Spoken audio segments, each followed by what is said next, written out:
السلام علیکم ورحمۃ اللہ وبرکاتہ۔ الحمد للہ رب العالمین، والصلاة والسلام علی سید الانبیاء والمرسلین وعلی آلہ الطیبین الطاہرین واصحابہ الاکرمین اجمعین۔ فاعوذ باللہ من الشیطان الرجیم، بسم اللہ الرحمن الرحیم۔ انا انزلناه في ليلة القدر، صدق الله مولانا العظیم وصدق رسوله النبی الامین الکریم۔ وقال الله تبارک وتعالى في شان حبیبه الکریم، ان الله وملائکته يصلون على النبی یا ایها الذین آمنوا صلوا علیہ وسلموا تسلیما۔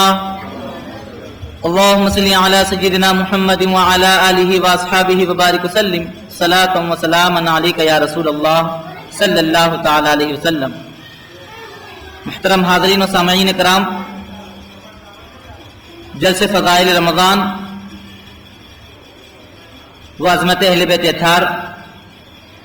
بالخصوص شہادت مولا کائنات رضی اللہ تعالیٰ عنہ کی باعظمت محفل منعقد ہے۔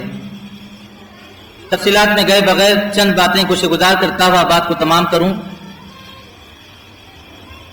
کہ اللہ تبارک و تعالیٰ نے ایسے ماہ مقدسہ جس کے بارے میں خود رسول پاک صلی اللہ علیہ وسلم نے تعلیم ارشاد فرمائی کہ اس میں ثواب بڑھا دیا جاتا ہے، 27 گنا سے 70 گنا تک ثواب بڑھا کر بندگان خدا کے نام اعمال میں درج کیا جاتا ہے۔ اور جہاں تک ماہ رمضان مبارک کی خصوصیات کی بات ہے تو حاضرین کرام، اس ماہ مبارکہ کو جہاں بے شمار نسبتیں حاصل ہیں، بے شمار تعلقات اس ماہ مبارکہ کو ملی ہوئی ہیں، ان میں ایک عظیم تعلق، ایک عظیم نسبت اس ماہ مبارکہ میں خود اللہ تبارک و تعالیٰ کا کلام یعنی قرآن پاک کا نازل ہونا۔ کسی جگہ پر قرآن پاک کے نزول کے بارے میں خود اس ماہ مبارکہ کا ذکر کیا گیا، فرمایا گیا شہر رمضان الذی انزل فیہ القرآن، یہ رمضان کا مہینہ ہے جس میں قرآن کو نازل کیا گیا۔ مفسرین کرام نے ارشاد فرمایا کہ سال کے 12 مہینوں میں یہ صرف ایک ایسا واحد مہینہ ہے جس کو اللہ تبارک و تعالیٰ نے واضح لفظوں میں قرآن میں اس کے نام ہی کے ساتھ اس کو ذکر فرمایا، اس کا نام بھی ذکر کیا، فرمایا کہ یہ رمضان کا مہینہ، اور ساتھ ہی ساتھ یہ بھی تذکرہ کر دیا کہ لوگوں یہ رمضان کون سا مہینہ ہے؟ وہ مبارک مہینہ ہے جس میں قرآن نازل فرمایا گیا۔ مفسرین کرام ارشاد فرماتے ہیں کہ ماہ رمضان مبارک کی اہمیت و افادیت کو بیان کرتے ہوئے قرآن پاک کے نزول کا ذکر کرنا، رب تعالیٰ یہ بتانا چاہتا ہے لوگوں یہ میرا کلام ہے جو میں نے میرے حبیب پاک علیہ السلام کے قلب اطہر پر نازل کیا ہے، اور یہ قرآن سے جو جڑ جاتا ہے میں نے اس کو کمال عطا فرمایا ہے، میں نے اس کو بلندگیاں عطا فرمائی ہیں۔ اور پھر ذرا اندازہ کرو، ہم اگر قرآن پاک سے جڑ جائیں تو رب ہمیں یہ تعلیم دیتا ہے کہ ہماری قسمتیں، ہماری نسبتیں بڑھ جاتی ہیں، ہمیں بلندی عطا فرما دی جاتی ہے، ہمیں کمال عطا کر دیا جاتا ہے۔ ذرا اندازہ کریں، ہم اگر جڑنا چاہتے ہوں تو ہمیں کمال مل سکتا ہے، تو پھر ان ہستیوں پر غور کریں جن کے بارے میں خود مصطفیٰ جان رحمت نے ارشاد فرمایا ہے، بالخصوص مولا کائنات کے بارے میں ارشاد فرماتے ہیں کہ میں سے علی اور قرآن ایک ساتھ رہیں گے، اور پھر حوض کوثر پر کل روز قیامت علی اور قرآن مجھ سے ایک ساتھ آ کر ملنے والے ہیں۔ حاضرین کرام، گویا رسول پاک صلی اللہ علیہ وسلم نے قرآن پاک کی اہمیت اور افادیت کو نسبت مولا کائنات کے ذریعے بیان کر دیا، اور مولا کائنات کی عظمت اور رفعت کو قرآن پاک کی نسبت اور افادیت کے زور سے جوڑتے ہوئے بیان فرما دیا، بتا دیا لوگوں اگر تمہارے نزدیک قرآن پاک با عظمت ہے، با وقار ہے، تو پھر سمجھ لو کہ ساتھ رہنے والے علی کی عظمت و رفعت کو سمجھ جاؤ کہ میں نے قرآن کے ساتھ علی کو جوڑ دیا ہے۔ اور اگر تم مولا کائنات کی اہمیت و افادیت کو، عظمت و رفعت کو مانتے ہو تو پھر ان کی نسبت سے قرآن کو سمجھ جاؤ کہ قرآن کیسا باعظمت اور بارفی کلام ہے۔ نسبت مولا کائنات سے عظمت قرآن اور نسبت قرآن سے عظمت مولا کائنات خود مصطفیٰ جان رحمت نے بیان فرمایا ہے۔ اب اگر قرآن پاک کا مہینہ آئے، ماہ رمضان مبارک کا مہینہ آئے، صرف قرآن کا ذکر ہو اور صرف آیات قرآنیہ کی تلاوت ہو اور عظمت اہل بیت بالخصوص شان مولا کائنات ذکر نہ کی جائے، یہ تو خیانت کاری ہوگی اور خود مصطفیٰ کے بتائے ہوئے طریقے سے انحراف کرنا ہوگا۔ حقیقت یہ ہوگی اور امانت داری کا تقاضا یہ ہوگا کہ جہاں قرآن کا ذکر ہو وہاں مولا کائنات کا ذکر کیا جائے، اور جہاں مولا کائنات کا ذکر ہو وہاں قرآن بیان کیا جائے۔ اور کوئی مولا کائنات سے بڑھ کر کیا قرآن بیان کر پائے گا؟ خود ارشاد فرماتے ہیں کہ میں قرآن کے پڑھنے میں رب نے ایسی مہارت عطا فرمائی ہے کہ گھوڑے پر سوار ہونے کے لیے ایک رکاب میں پیر رکھ دوں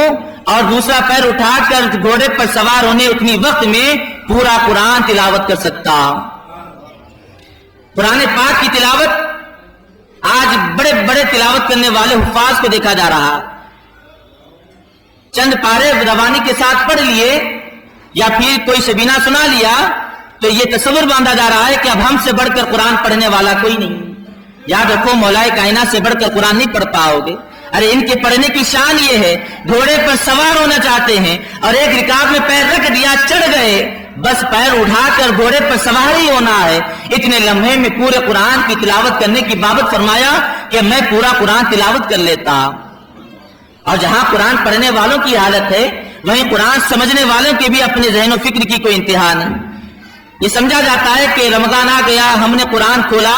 ڈکشنری لی اور بیٹھ کر قرآن کو سمجھ لیا، الفاظ و معنی کو رٹ کر قرآن کے سمجھنے کی بابت بیان کیا جاتا ہے۔ حاضرین کرام، قرآن ایسے آسانی کے ساتھ سمجھ میں نہیں آتا۔ ارے قرآن کو ایسے سمجھو جیسے مولا کائنات نے سمجھا ہے، قرآن کو ایسے سمجھو جیسے مولا کائنات نے سمجھایا ہے۔ خود مولا کائنات علی مرتضیٰ رضی اللہ تعالیٰ نے ارشاد فرماتے ہیں کہ پورا قرآن سورہ فاتحہ میں ضم کر دیا گیا، اور پورا سورہ فاتحہ بسم اللہ میں ضم کر دیا گیا ہے، اور بسم اللہ کے با میں رکھ دیا گیا، اور بسم اللہ کا با کا کمال بسم اللہ کے با کے نقطے میں رکھ دیا گیا ہے۔ اور مولا کائنات فرماتے ہیں لوگوں اگر جاننا چاہتے ہو کہ وہ نقطہ کون ہے تو جو دیکھ لو،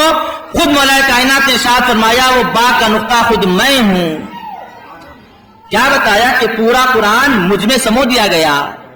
اب یہ مولا کائنات کو چھوڑ کر قرآن سمجھنے جاؤ گے تو کہاں ملے گا؟ بسم اللہ کی با تو دور، بسم اللہ کی با کا نقطہ سمجھ میں نہ آئے مولا کائنات کو اگر چھوڑ دیا۔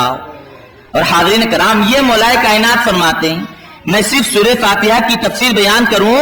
تو پھر 7 اونٹوں پر لادے جانے والے اوراق تیار ہو جائیں،